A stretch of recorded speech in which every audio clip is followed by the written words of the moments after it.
Ngayong araw nga, samahan niyo ulit ako kung paano lutuin ang isang sikat na restaurant dito sa Quezon City na kung tawagin nila ay ang chicken ramen.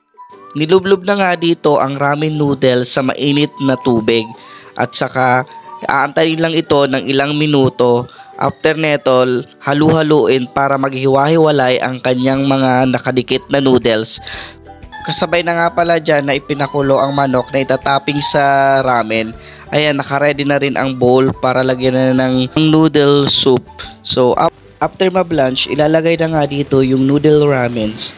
So, after nga malagay ng noodles ramen, magre-ready na rin dito ng manok na pinakuluan kanina. So, ayan nga, hihiwain lang ito ng 4 na hiwa para ipang toppings ito sa ramen.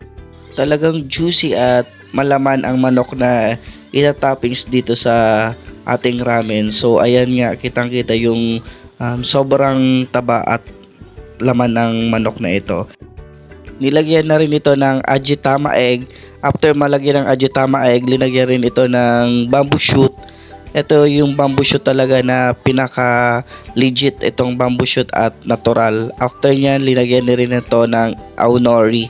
So ayan, kitang-kita na ang ating finished product na chicken ramen with spring onion on top. So super sarap na ito guys. Kaya tara, let's go na, tikman na natin. Wow!